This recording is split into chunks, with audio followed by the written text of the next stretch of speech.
Hi everyone, welcome back to my channel, Crafting with Holly. This is the final layout of 3 scrapbooking layouts that I did featuring the Regal Winter Suite collection. And this particular video, I'm going to actually walk you through how to create this 3rd page, but I want to talk to you about a couple of things that, well, really one thing that I did that's different that you're not going to see in the video. I added the yes with the exclamation point because I just felt like there was so much open space left over here that it truly needed a little bit more to this title. So that's the biggest change that I wanted to just bring to your attention before I get into the assembly of this page. And then I also wanted to talk about the flip-flaps. You'll see them here on the page because it's not in a page protector. I haven't actually mounted them on yet. But one thing you'll notice is that you're going to just peel off this protective piece, flip your flip-flap, and then stick it onto the outside of your page protector. And I love it because it allows you to get so many more pictures onto your scrapbook pages and even more journaling if you prefer. And this was just such an important event for me that I really wanted to make sure that I captured the key pictures from it. And it was one of my founder events that I earned at close to my heart. And this was just such a special event because it was actually the first one that was held at the home office in February of 2022. And I was there with my besties and we had such a great time. And I really wanted to make sure that I documented it. And so in this particular layout, we are going to focus on these beautiful clusters that are right here. And I hope that you've really enjoyed learning how to layer with the dies and the photopolymer stamps that I've been sharing with you from the textured floral bundle. And then this is the last cluster right here. I love those use of those little gems as well. And then this alphabet a la mode happens to be one of my favorite alphabet dies to use for titles. I love the length of them. I love how the font is more elongated so that you can kind of push them together. And it just really makes for a beautiful layout. And so if you haven't watched, and I will link in the comments below, the other videos that I created with this amazing collection. This was layout number 2 that I did celebrating my birthday. And then this is layout number 1 featuring a backstage. My very first backstage event was Stampin' Up! That I wanted to document. And then finally, the first video that I created this month shows you how to make 6 beautiful cards with the leftover DSP. And these are using some really basic patterns that are found in the actual catalog. And I have the measurements for them that you can also get from me if you don't have them. So that is it. Let's go ahead and dive right in. And we are going to get started creating this beautiful 2-page layout. These are the pictures that I'm going to be using. They're a combination of 3x4s and 4x6s in both vertical and horizontal orientation. So I'm going to just set those off to the side and we're going to start with the left page. And these are the DSPs that we're going to be using and some glimmer paper. And we're going to start with the wild wheat check paper and we're going to attach that at the 2-inch mark, flush with the inside of the right side of this page. And I'm just attaching that. And then there's a couple different ways you can attach these other 2 pieces, but I wanted to tuck in that flower DSP. And so we're going to attach that first and we're going to tuck it behind the wild wheat. And I want that at the 1/2-inch mark. And it just is kind of tricky since I had already attached that wild wheat piece. So I might have to lift that up just a smidge to get it tucked in. And you know me, I always like to turn that page so that I have it facing me when I'm trying to get things lined up. So once I get this attached, it'll be smooth sailing for the rest of the page. And then we're going to go ahead and take that beautiful peacock feathers DSP and put that down, but I've got to adjust this a little bit because it's still not lining up the way I want it.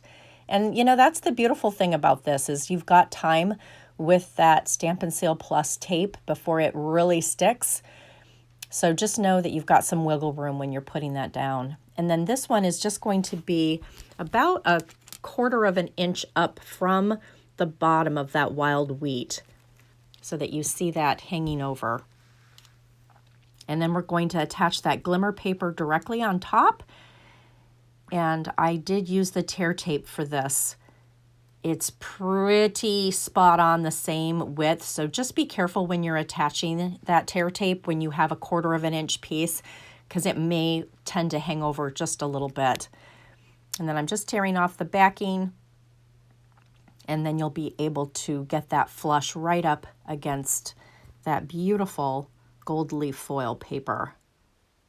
Love these specialty designer series papers that Stampin' Up! Puts out. I just think they're such a great way to add continuity to this collection.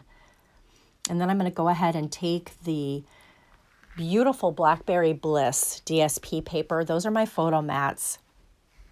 And I'm going to attach them down there with about 1/2 of an inch from the top of the wild wheat and 1/2 of an inch from the side. And then these are the clusters that I created, and we're just going to get some of that dimensional foam tape on there just to pop them. And I've just really been enjoying using this particular die and photopolymer stamp set. They are just beautiful, those textured florals. And I did happen to use the shaded spruce for the 2 leaf dies. It was a nice color that kind of contrasted with the pretty peacock. So just a note if you're wondering what color those are. And then I'm just attaching these clusters up here so that they can tuck behind my picture, and there's still room to place my picture in there. And again, just using dimensionals on there, and then you can adjust these as needed and lift them up and change and rearrange them, which is something that I really enjoy doing when I'm creating clusters. And then I'm going to take some of those, the dots from this collection. And I think before we do that, we're going to go ahead and get the pictures on here that I'm going to be using for this page. And love the fact that you can use flip flaps to add more pictures to your pages. So I'm just attaching my pictures onto the layout. I want to end with the group pictures, and then I'm going to use my flip flaps to put in the duplicates or the pictures from the outside of the building. And then again, I did use more of the DSP, but then I ran out, so I went ahead and used the Blackberry Bliss cardstock to mount my pictures on. I like giving them a little bit of color behind them, and that Blackberry Bliss is just perfect with the colors from this event.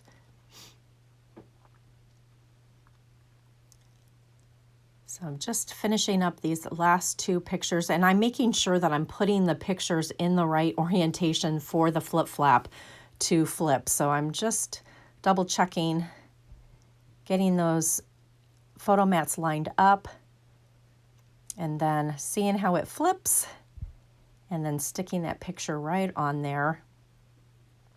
And then I'm pulling out the flip flaps. I love the fact that there are 2 different orientations, a vertical as well as a horizontal orientation. And you're just going to slide those in and make sure that you have the adhesive so that you can flip it, and then you're going to stick it onto the outside of your page protector. They are a game changer for sure. So glad that Stampin' Up! Is going to be carrying these. And then I'm taking the letters that I had cut out with my alphabet a la mode. And again, remember at the beginning of this video, I shared that I added the yes with the apostrophe because it's just not taking up enough space on this page. And so I'm just using my snips to peel off the backing That's the one thing that I find that's challenging when you're using those adhesive strips. It is hard to get them off once you've cut them through your cardstock, but that's okay. So there is about 1/4 inch that I'm using as a guideline just above that wild wheat DSP to attach these letters. And that apostrophe is a little guy, but I finally got that paper off. And then we're going to go ahead and get the T and the I on there. And I just love these fonts. I hope it's a set that you guys have in your arsenal because I think you'll get so much value out of it. And then once we've got those on, I'm going to bring in those fabulous dots. And I did end up using the pink shades because it was just a nice contrast with the rest of these colors. And the Regal foiled adhesive back dots. So now we are ready to bring in the right page, and I like to line it up so that I can see exactly where to line up the wild wheat so that it matches. And before I do that, I decided this time I'm going to attach that flower paper at the 1/2 inch mark, get that down first, and then it'll be so much easier to get the wild wheat piece on. And then I won't have to fiddle with it like I did the first time. And that's the one thing I love learning. Each time I make these pages, the second page is always so much faster and easier than the first one. I think you'll find that as well. You learn so much when you're putting down the papers for the first page. So now that I've got that on there, got it all lined up, now we're going to go ahead and attach the wild wheat. Just go slowly with your tape runner. I'm learning with the Stampin' Seal Plus tape, like if you pull too hard, it's going to start tearing your paper. And the great thing is those DSPs don't tear as much as the cardstock because that cardstock is so fabulous, it's so thick. So we're getting that lined up. Now we're going to go ahead and get that beautiful, pretty peacock specialty designer series paper attached. And then I can go ahead and get that Stampin' Seal or the tear tape right onto the glimmer paper. It goes a lot faster the second time, as you can see. And then we're going to go ahead and attach that to the layout. And it butts right up against there. And then I'm going to go ahead and see the placement of my photos. I've got all vertical pictures here, or actually horizontal pictures. Sorry about that. Horizontal. And so I'm just looking to see where I'm going to place them along with my journaling. And you could bring them right up against the edge, and I think I'm going to do that. So I'm attaching my journaling. For those of you that like to do journaling with your own handwriting, which I highly encourage it, there's a couple of different videos that I've created on my YouTube channel that you can go back and look at that give you tips using masking tape, a ruler, and a journaling pen to actually draw in your own lines. And it's super quick and easy. And once you've done one or two of them, they truly become a breeze for all of your journaling. So now I'm attaching these 3x4 photos and then the other 4x6s. And doing the same thing, just using some leftover DSP and some cardstock from the Blackberry Bliss to add my extra pictures that I will be using my flip flaps for. And then I'm going to pull out that flip flap, and you can see that one flips in the different orientation, which is awesome.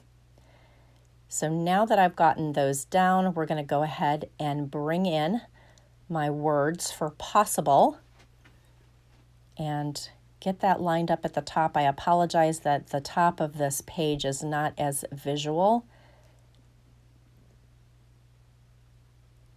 but you can see that I'm just lining those up and then pressing them down as I go. If you don't have these adhesive sheets, I would encourage you to grab them. They are super easy to use. and super easy to just attach to the back of your cardstock. And because it's double-sided, you'll leave one of the sides with the sticky adhesive secure to your cardstock.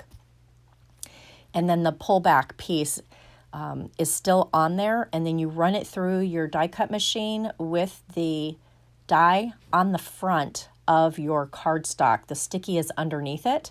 And then it leaves just that little bit of paper residue in the back that you can just peel off.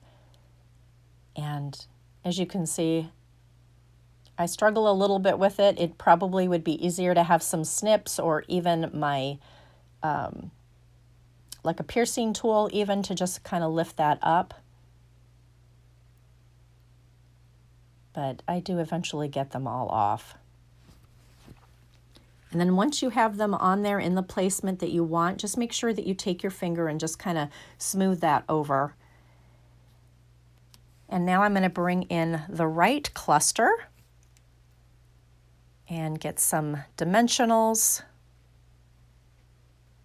on the backing just to lift that up. I did end up bringing this cluster down a little bit more so that I had some of that white paper that it could kind of touch on, and it allowed for those Regal foiled adhesive back dots to actually show up a little bit better. And so I'm really happy with that placement. And then I feel like I have a nice balance with my visual triangle with these two clusters on both sides and then my title up at the top. It's just a really nice way to draw the eye in. And then I'm just attaching with a mini glue dot those pieces that I cut with the dies, and then my stamped images as well get kind of tucked in there. And it's just really a nice balance. And then I'm going to go ahead and just add a couple of those dots. And then as I'm looking at my two pages, I see that the left side is a little bit higher. That cluster's a little bit higher than I want. So I'm actually going to lift that all up and bring it down and move it exactly where I want it. And I feel like that is a lot more balanced than on the other one. And so I'm carefully lifting up these little resin dots so that I can place them back onto the page. Thankfully, they didn't tear my paper at all, and I was able to move that cluster down. So feel free to do that as you're designing your pages. Feel free to move things as needed. The good thing is the dimensionals weren't on here too hard. You know, they weren't on there so firm that they would tear my paper. So I was able to get those on there. And I really hope that you enjoyed watching this series with me and crafting along with me. I can't wait to see what you've created with this, not only this designer series paper, but also with this stamp and thin cut bundle.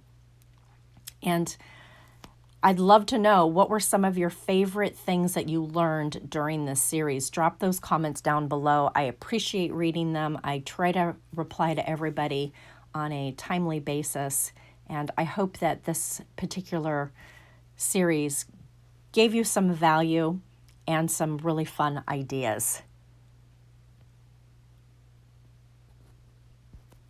And as always, don't forget to go back and watch some of those other videos. Remember to click that like button, comment down below, and don't forget to subscribe if you haven't already subscribed to this channel. Thank you so much for watching, and I hope you have a great crafty day.